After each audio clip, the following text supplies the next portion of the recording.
Hi అండి, welcome back to my channel Indian కిచెన్కు స్వాగతం. ఇవాళ రెసిపీ వచ్చేసి చక్కెరపార అండి.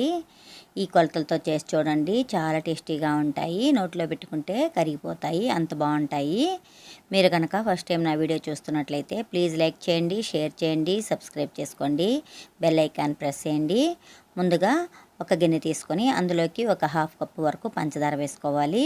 ఒక హాఫ్ కప్పు పాలు కానీ నీళ్లు కానీ వేసుకొని స్టవ్ వెలిగించుకొని ఈ పంచదారను కరిగించుకోవాలండి. మరీ ఎక్కువసేపు ఉడికించుకోవాల్సిన అవసరం లేదు, పంచదార కరిగితే సరిపోతుంది. ఇదంతా ఒక బేసిన్లో వేసేసుకోవాలండి. ఇప్పుడు ఏ కప్పుతో అయితే పంచదార తీసుకున్నామో అదే కప్పుతో 2 కప్పుల మైదా వేసుకోవాలి. పంచదారకు బదులుగా బెల్లం కూడా వేసుకోవచ్చండి. ఇప్పుడు ఒక హాఫ్ కప్పు వరకు నెయ్యి వేసుకోవాలి. ఇలా వేసుకొని ఒకసారి బాగా కలుపుకోవాలండి. ఏదైనా పిండి తక్కువ పడితే వేసుకోవచ్చు. నాకైతే ఇంకొంచెం పిండి పడుతుందండి, ఒక పావు కప్పు వరకు. వాటర్ ఏమీ వేయకుండా దీంతోనే కలిపేసుకోవాలండి. పిండి అనేది చపాతీ పిండిలాగా ఉండాలి. ఇలా పిండిని తీసుకొని చపాతీలాగా చేసుకోవాలండి. పొడి పిండి వేయాల్సిన అవసరం లేదండి, ఇలాగే చేసుకోవాలి. ఇలా చపాతీలాగా చేసేసుకొని ఏదైనా కట్టర్ సహాయంతో కానీ లేదంటే చాకు సహాయంతో ఇలా కట్ చేసుకోవాలి.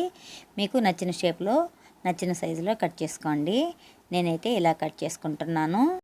ఇవేమీ అంటుకోవండి. ఇవన్నీ తీసేసుకొని ఒక ప్లేట్లో వేసుకోవాలి. ఇలా అన్నీ చేసేసుకోవాలండి. ఇలా అన్నీ చేసుకొని ఒక ప్లేట్లో పెట్టేసుకొని స్టవ్ వెలిగించుకొని డీప్ ఫ్రైకి సరిపడా ఆయిల్ పెట్టుకోవాలి.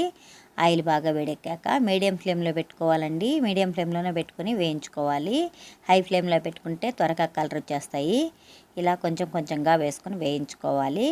ఇవి ఒక సైడ్ వేగాక రెండో వైపుకి తిప్పుకొని వేయించుకోవాలి. పిల్లల స్నాక్స్ బాక్స్కి కూడా చాలా బాగుంటాయండి. పిల్లలైతే చాలా ఇష్టపడతారు. చాలా గుల్లగా వస్తాయి, నోట్లో వేసుకుంటే కరిగిపోతాయండి. లైక్ చేయండి, షేర్ చేయండి, సబ్స్క్రైబ్ చేసుకోండి. Thank you for watching.